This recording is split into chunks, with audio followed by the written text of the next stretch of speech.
All right, welcome to lecture 27. This is the like a generic lecture that will cover some learning aids. And these learning aids are additional tools that can be applied to any learning model or any learning problem. And there are hardly any downsides to these techniques, to these methods, except that we have to be careful in certain ways that we will discuss, of course, in this lecture. And what we'll discuss essentially is summarized here. We'll talk about input pre-processing, why is it needed, what is the motivation behind it, and what are different techniques that we will utilize. Next, we'll talk about dimensionality reduction and feature selection, which in turn lead us to something that's known as principal component analysis, a very um, popular technique, in fact, in dimensionality reduction. And then eventually we'll also touch some few like hints on data cleaning and validation. So let us begin with input pre-processing. And also, like, before we jump into any of these techniques, let's actually try to understand what are these like learning aids. So as I said, these are additional tools that can be applied to any learning model at large. And pre-processing, right? So pre-processing data is something that deals with like these arbitrary choices that we make during data collection. And that's why we require things like scaling, removal of bias, removal of correlation, etc. in the data. And that's what we will talk about when we talk about input pre-processing. Arbitrary choices essentially are pointing towards how the data was collected and if there were some biases that were introduced during data collection and how can we deal with them. Next important tool is sometimes that we deal with is that there are these higher dimensional spaces that we work in, and we can figure out that there are certain dimensions that are not really required in terms of the problem that we are working with. They're not giving us any additional information that can be helpful to our learning problem, and so we can remove them, right? So this is what this removing irrelevant dimensions means. And there's a very popular technique called PCA that we're going to discuss, and we'll also try to understand how and what all dimensions can be removed. Next, we'll be looking at incorporating known properties of the target functions, some hints and invariances. So, of course, that involves like knowing the problem domain. We have some domain knowledge, and how can we incorporate that when we are looking at the data and when we are like dealing with the data collection part. Also, how to deal with deterministic and stochastic noise. We do have certain tools from our foundations that we know that we can utilize, and we'll talk more about them. And finally, what are better ways to validate how is the estimation of E out done for model selection? So all of that in today's lecture. So these are learning aids because, as you can tell, these can be applied to any known learning problem. Okay, so beginning with the input pre-processing part, we're looking at this example for motivation. And this example is, of course, like borrowed from the book, where we have like this problem where Mr. Good and Mr. Bad were both given credit cards. So this is my data. My data involves like Mr. Good and Mr. Bad, and the attributes or the features of the data are like the age. So this like the first element is the age. Mr. Good is like 47, Mr. Bad is 22. And then the next one is the income here and here in, as you can see, $1,000. So this is like 35K and this is 40K, but we have expressed it as like 35 and 45 because the scale is 1,000, right? So income in K, as you can see here. Okay, so now, of course, because this is a learning problem, this is my input data, and my unknown is this. So Mr. Unknown has coordinates or values, 21 years and 36K, right? And they apply for, and he or she applies for credit. And my learning problem is to approve or not. Okay, so let's say I'm using this nearest neighbor algorithm and I am plotting it here in the picture. And this black dot is Mr. Unknown. And according to the nearest neighbor, I just have to go and check my nearest neighbor, which is, of course, Mr. Bad. And so in this situation, I will just like, because this unknown is nearer to Mr. Bad, and this is like really far away, of course, I will not approve credit, right? And so the bank will not approve credit because of the nearest neighbor algorithm and because of the way the nearest neighbor algorithm was used. All right. let's say the same experiment or like the same learning problem was given to somebody else, and they also applied the nearest neighbor algorithm, right? So the exact same problem, and the only thing that has changed here is the scale of my data. I still have the same data. I still have Mr. Good and Mr. Bad, same age, same income, but my income is expressed in dollars and not thousands of dollars, right? And again, I plot Mr. Unknown near like whatever neighbor they are. Uh, so blue is essentially Mr. Good and red is Mr. Bad. And as you can see, my income is in dollars and not like $1,000. And so this scale has expanded or the scale has changed. And of course, I have like my age in years. And so this, if you look at it, my income becomes an important variable. It is having a greater impact when I plot the data as compared to my salary. And here, according to the nearest neighbor, Mr. Good, that is like the blue thing here, right, is nearer to my Mr. Unknown. And with the same data, the same test point, by changing the scale, the outcome is different because my unknown is nearer to the blue one. So I'm going to approve it in this case, right? So I will approve it here, although the previous experiment said decline it, right? So here we said decline. All right, so what's going on, right? This doesn't seem to be a comparable thing because I mean, I have the exact same data. The only thing that has changed is the scale of my feature. So this example or this motivation here is pointing to the fact that scale of my data plays an important role in my learning algorithm, in my nearest neighbor algorithm. And if you remember the final note that we had after discussing all these learning models was that learning is in some ways a measure of similarity, right? So we are measuring some form of similarity, and that similarity in turn is related to this nearness to a certain point or nearness to a certain data. And so basically my learning algorithms in general, right, most of them have this like built-in scale in them. There is this built-in scale within them, right, which is in turn telling me that all these dimensions are somehow treated equally by my algorithm, right?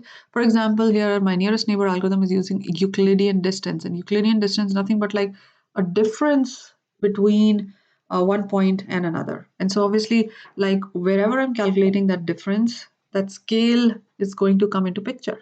And that is what is like revealed by this example. So what exactly is happening in my learning algorithms in general?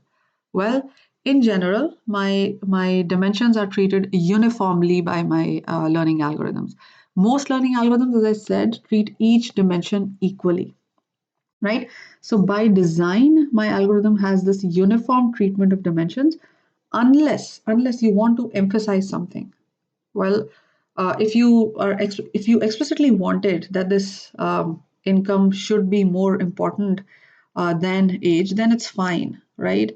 But input pre-processing is required, as you can see in this example here, because there is that arbitrary choice of scale that shouldn't have affected the outcome, right?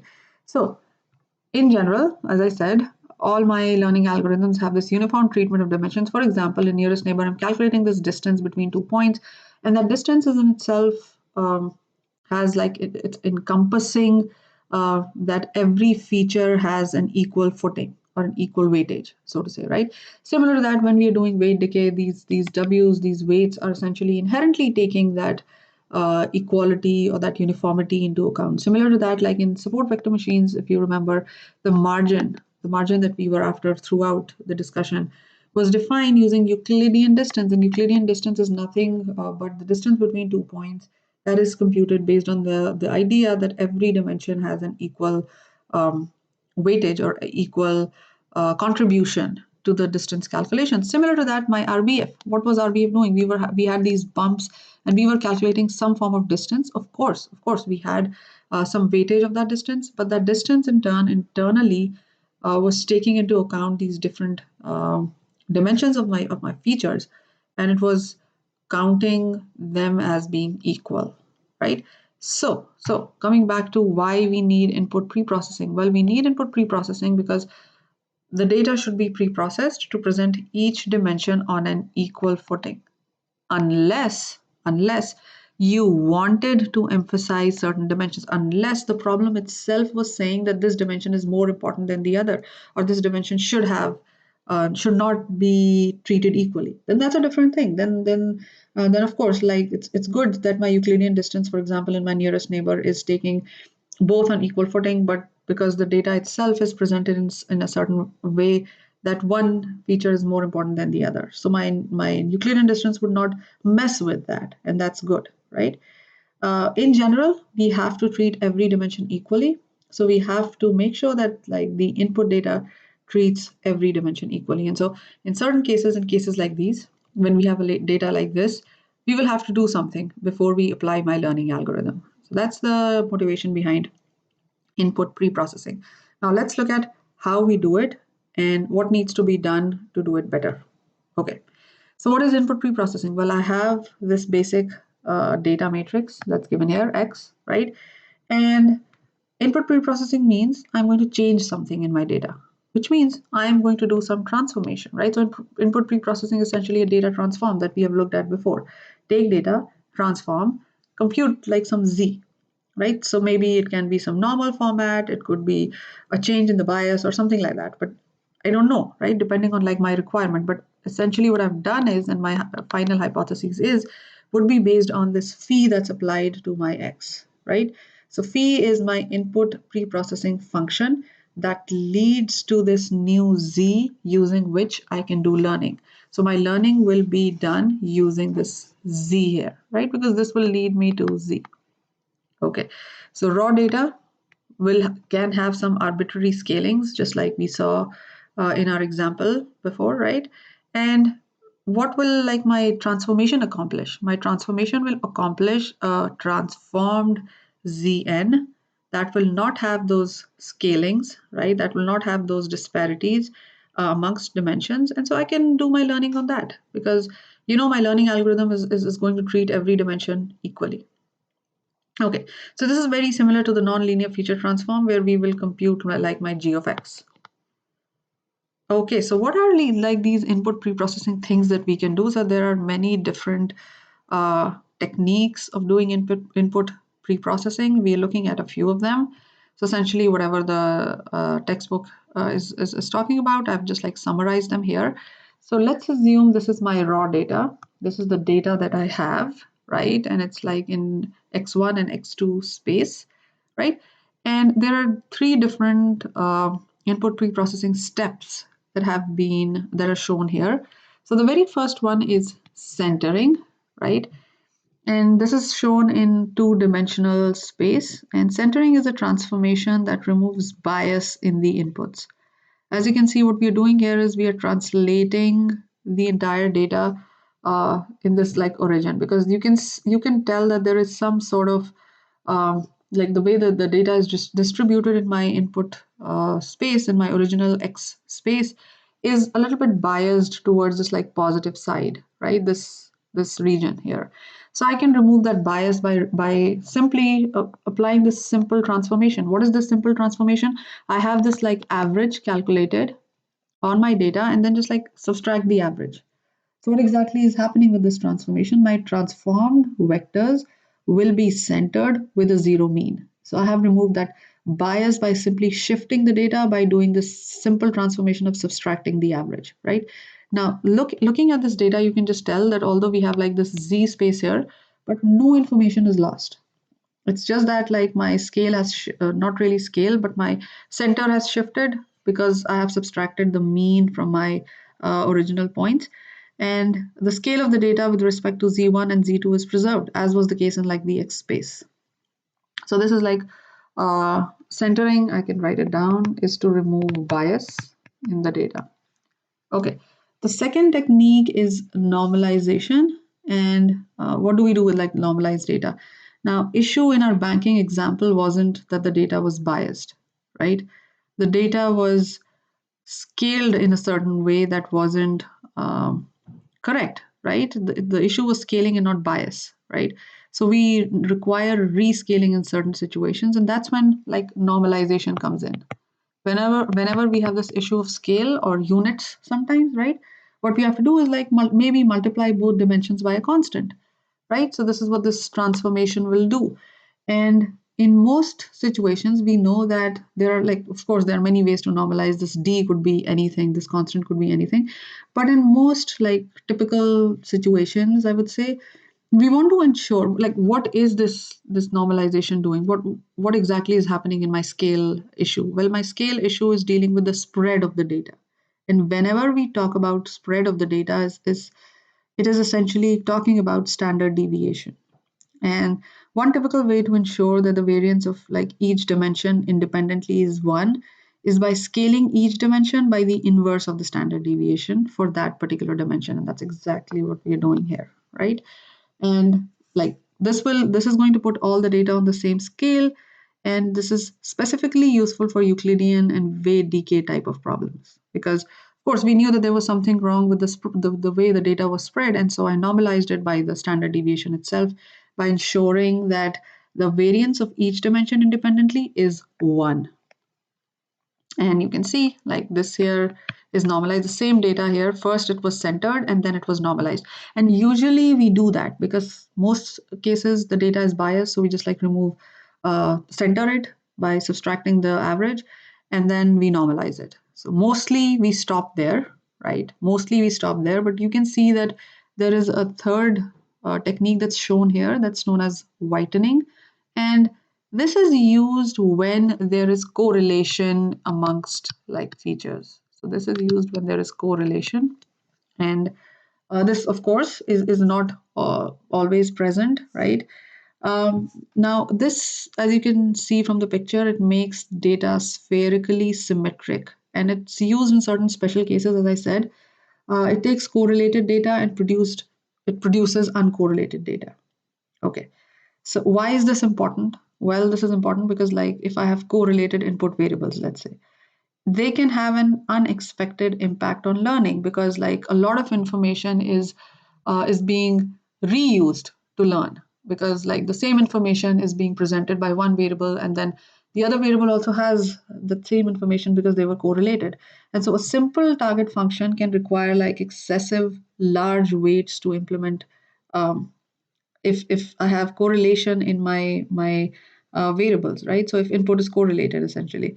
So think of like techniques like regularization. My regularization will become extremely hard. And so I'll be susceptible to noise and overfitting. And so in those situations, we use whitening. So what is exactly whitening doing?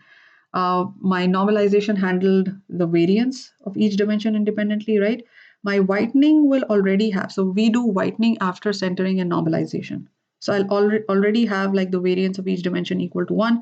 With whitening, I will ensure that the covariance, which is like usually this is the covariance matrix, my covariance is exactly equal to 0, right? That is what I'm going to do. So the transformation will look something like this, where this covariance matrix is given by the outer product of these vectors, xn transpose, and the covariance matrix of the transformed data, which is like the z space, will be the identity matrix. This is what we want to ensure, and this is the exact feature transform that we apply when we are using whitening.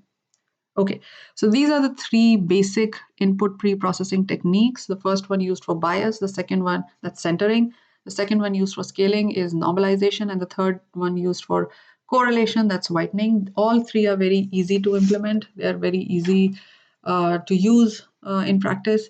And before we end this particular video, I would want to end this with a warning. Like when we are applying pre-processing, we have to make sure, right? Because of course we are looking at the data, right? We are looking at the data, so some form of snooping, data snooping is happening.